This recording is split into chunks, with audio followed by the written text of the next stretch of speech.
Hello there, fine people of the internet, and welcome to my channel here, Jennifer Kirk, and we've got a box opening and review for you. Now, you've seen all the Warley videos, we put them up last week, and whilst I was there, well, it would have been rude not to get some goodies whilst I was there, so got myself a few things, and today, let's take a look at the first thing that I got. Well, this here is something very, very special. I've been wanting one of these for a while. In fact, for over a year or so, I've been a subscriber to Model Rail magazine, and this has been one of their special commissions. They commissioned quite a few of these, actually, in all manner of different liveries. But it's we've got a catalogue number here. It's MR-105 USA Class 060 tank, and this is number 300, Frank S. Ross. It's got the name on the side, and this is in the Longmoor Military Railway blue.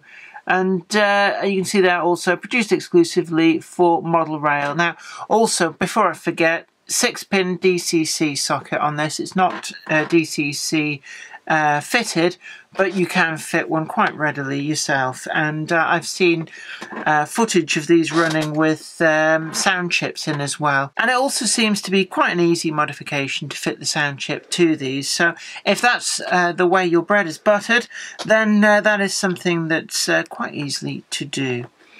Now, it is made by Bachmann, pretty obviously. We've got the Bachmann logo and everything on there, but also produced exclusively for Model Rail. And it's interesting to see that the catalogue number doesn't actually follow any of the more normal Bachmann numbers.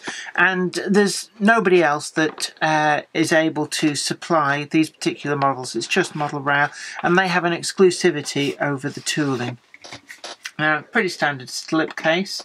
So let's get that to one side, and it's a standard box. Let's not dwell on this. Let's get the goodies out, because that's what we're all here for seeing.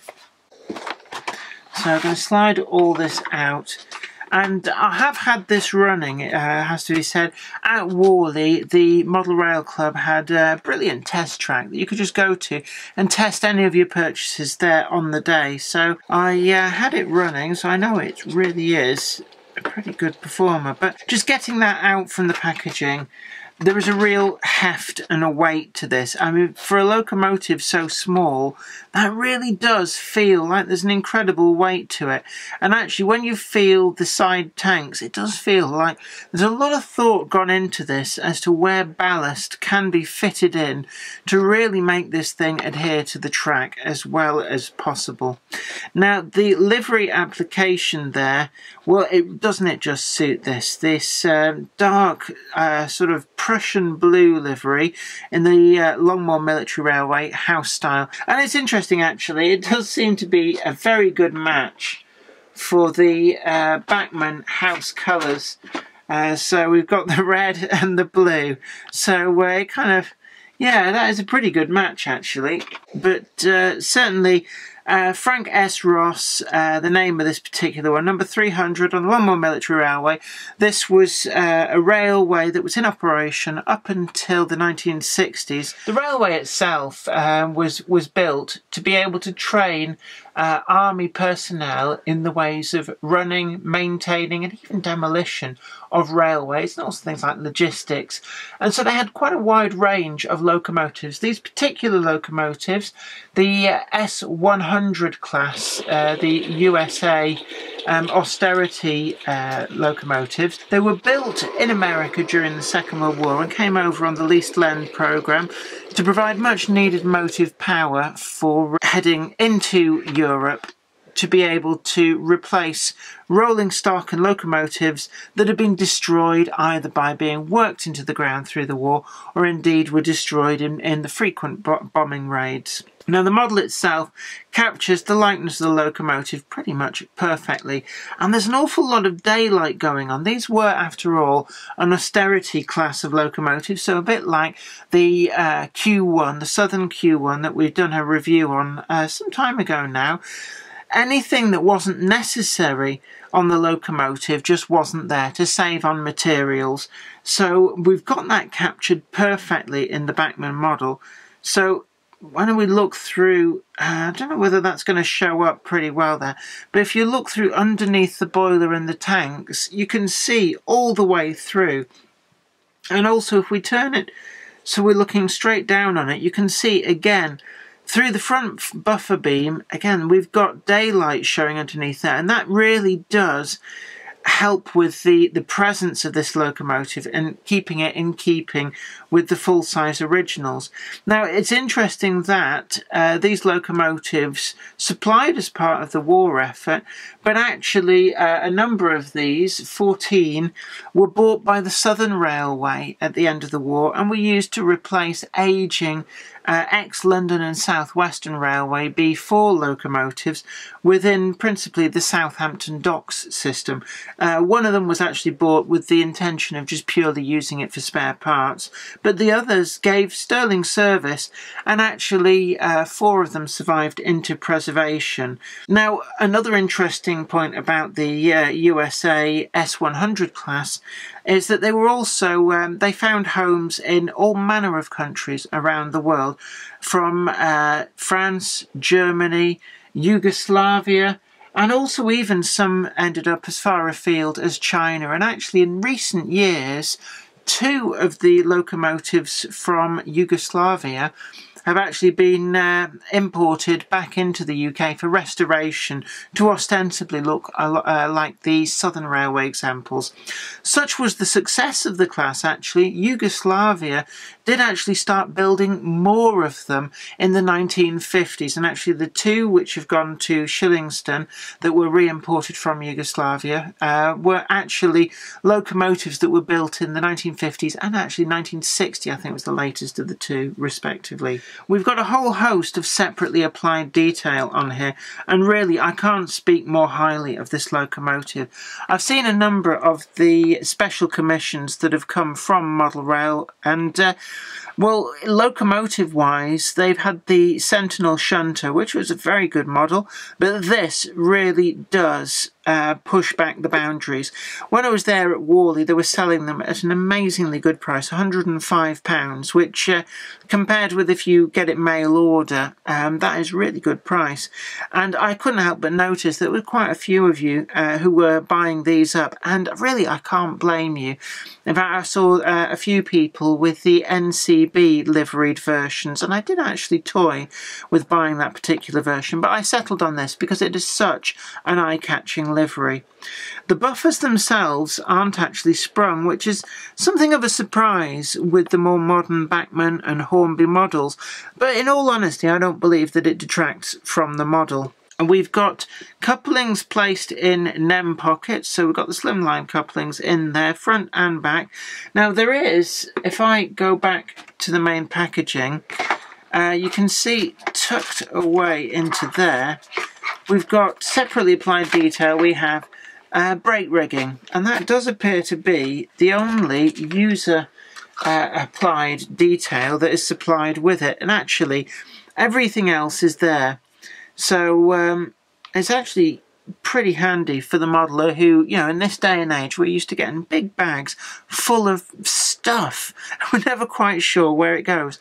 But on this, the brake rigging is actually pretty easy to work out. The valve gear is exquisite, and we've got even the representation of the actual valve slide in there, and it is so finely put together, and it's all metal. There's no plastic parts, it's all metal.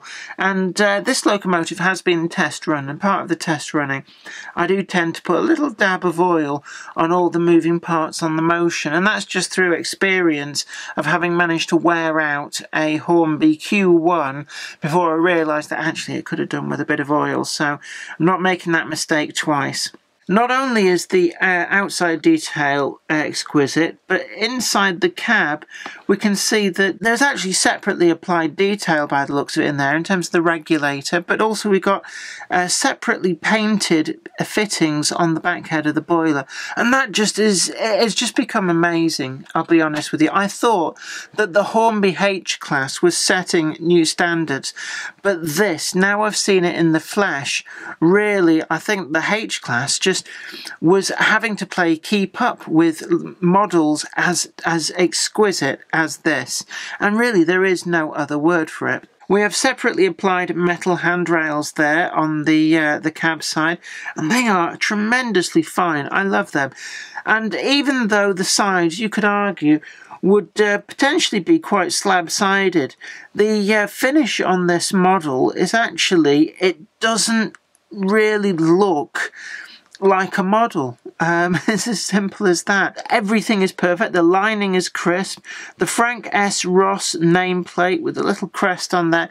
Everything is perfectly applied. And really, this has become the standard that we expect from Bachmann, from Hornby, from Helgen, from Dapol. This is really the standard, and they do it so well. The pickups on the wheels on the underside, we've got wiper pickups on the backs of all 6 wheels. They fit pretty snug there, and we've also got the white wall tyres.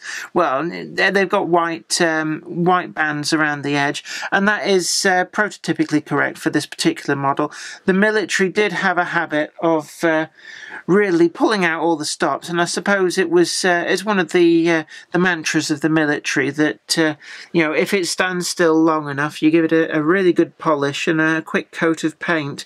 So these locomotives would have always been immaculately kept when in military ownership. We've got the separately applied whistles, safety valve domes, and it does appear to have, and I probably have to really delve into the background of the locomotive itself, which I don't have to hand, but it appears as though it may actually be fitted with 2 separate whistles. And I'm not sure, and I'm sure somebody will correct me if I'm wrong on that, but they're all separately applied. They're very delicate. I can see that moving slightly as I touch it, so it's something I have to be very careful not to damage these. They could easily be bent out of shape if you're not careful. And I am looking down there, the inside of these tanks, and you can see right down inside, and it shows that there's so much separately applied pieces in the construction of this. They really have not skimped on anything. So all in all, I think, you know what, I was criticised a little bit with the H-Class for only giving it 9.8 out of 10, which is a pretty high mark. And the reason, actually, I said to somebody who asked about that, why I docked it 0.2 points. Not that my scale of marking actually means anything. The reason I docked that was because one of the sanding pipes was so fragile it actually broke coming out of the box. But in this, you know what? It's getting close to Christmas. I feel happy. We've got our first 10 out of 10. So hats off, kudos to Model Rail and Bachmann. You have made the definitive S100 class. Now I know that Roco made a HO version to cater for those that ended up in European countries. But for the UK outline 00 market, there is this as I'm speechless. It's a model that I've lusted after for a year, and I am not disappointed. Well, there you have it, 10 out of 10. It really is, for me, the standout model that I've picked up this year, and I've picked up some good ones. Well, I hope you enjoyed that, and I hope that was informative to you. Anyway, don't forget to like this video, share it too, and also subscribe to the channel if you've not already done so, because you'll then be the first to know about new videos as and when they go up. And, well, look, it's very much appreciated that you're dropping on by here to watch my videos. And until next time, we'll be looking forward to seeing you again. So until then, you take very good care of yourself. Bye for now. Today's video has been brought to you by my books, Bringing Home the Stars, Twinkle Little Star, and also you can get the complete comic collections of All Over the House, Books 1, Books 2, and also the wacky zany Life of Knobty Mouse. Thanks, and catch you later.